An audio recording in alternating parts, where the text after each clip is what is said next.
అన్న నమస్తే అన్న. నమస్తే.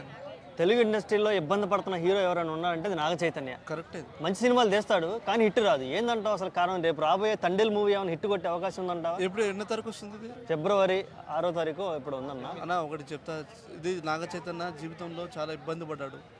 ఏ రకంగా సమంతాన్ని పెళ్లి చేసుకున్నా లేకపోతే అది పెళ్లి విషయంలోనూ ఆ పేర్లు మనకు ఎందుకు, సమంతనే మ్యారేజ్ చేసుకున్నాడు కానీ ఆయన సుఖము లేదు.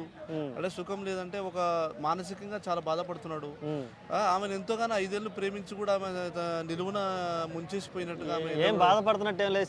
హ్యాపీ సినిమాలు చేసుకుంటున్నాడు, రెండో పెళ్లి చేసుకుంటున్నాడు, ఇంకేమో రెండు పెళ్లి చేసుకున్నాడు. అంటే వాళ్ళ నాన్న ఏమన్నాడంటే అట్లా ఉంటే ఒంటరివాడు ఉంటే పాడైపోతాడని వాళ్ళ నాన్న బలవంతంగా చేశాడు. మనిషి మెంటాలిటీ ఎప్పుడు అర్థమవుతుంది. ఆయన శ్రీశైలం తీసుకెళ్ళి వాళ్ళ కొడుకు కూడలు, కానీ ఈయనకు మనసులో ఒక ప్రేమ అనేది ఒకరికి ఇస్తారన్న. ఒకసారి ఇచ్చినప్పుడు మళ్ళీ రెండోసారి ఆ ప్రేమను చూడాలంటే చాలా ఇబ్బంది పడతారు వాళ్ళు.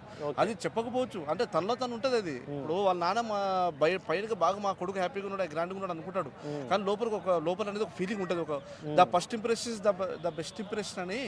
ఒకరిని ఇష్టపడ్డామంటే ఆ మనసులో ఉన్న బాధ, ఆ మనసులో ఉన్న ప్రేమ నిలబడిపోతుంది అది.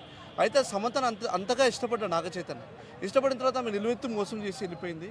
కాబట్టి ఆయన బాధపడకుండా, ఆయన ఈ జీవితంలో ఒడిదుడుకులు ఎదుర్కొన్నా కూడా ఈ తండేలు మూవీ ద్వారా మంచి హిట్ కొట్టాలి, మంచి సక్సెస్ సాధించాలి, సాయి పల్లవి కూడా మంచి పేరు రావాలని మనస్ఫూర్తి కోరుకుంటున్నాను.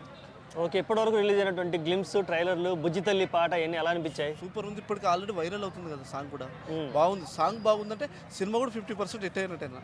ఓకే, అంటే సాయి పల్లవి పర్ఫార్మెన్స్ ముందు నాగ చైతన్య పనికిరాడు. ఒకవేళ సినిమా హిట్ అయినా కానీ సాయి పల్లవి ఖాతాలోకే పోయింది, అది నాగ చైతన్య ఖాతాలో పడదనే ఒక వాదన ఉంది దీని మీద. లేదు, నాగ చైతన్య కూడా ఆల్రెడీ హిట్స్ ఉన్నాయి. మీకు కూడా తెలియదు ఏముంది, 100% లవ్ ఉంది. తర్వాత వచ్చేసి రారుండి వేడుక చూద్దాం ఉంది, శైలజారెడ్డి అల్లుడు ఉంది. చాలా వరకు ఆయన కూడా ఉన్నాయి కదా 100%లో. మంచి మంచి సినిమాలు ఉన్నాయి కదా అప్పుడు. దాంట్లో అయితే సాయి పల్లవి లేదు కదా. మరి ఇప్పుడు సాయి పల్లవి వచ్చిందంటే సాయి పల్లవి వచ్చినంత మాత్రాన హిట్ కొడతామని ఏం లేదు. 50% ఎందుకంటే ఆమె పర్ఫార్మెన్స్ బాగుంటుంది. 50% ఆమెది బాగుంటుంది, 50% అయినా బాగుంటుంది. ఓవరాల్గా సినిమా హిట్ అయితే ఒక హిట్ కావాలనుకుంటున్నాం. పుకార్లు అనేది మనం నమ్మద్దు. సినిమా అయితే హిట్ కావాలి. ఓకే, బుజ్జి తల్లి పాట చూసాక నీకు ఎలా అనిపించింది? బాగుందన్న. అంటే ఈ సీజన్లో అట్రాక్షన్ అనే పాట అంటే అది కూడా ఒకటి.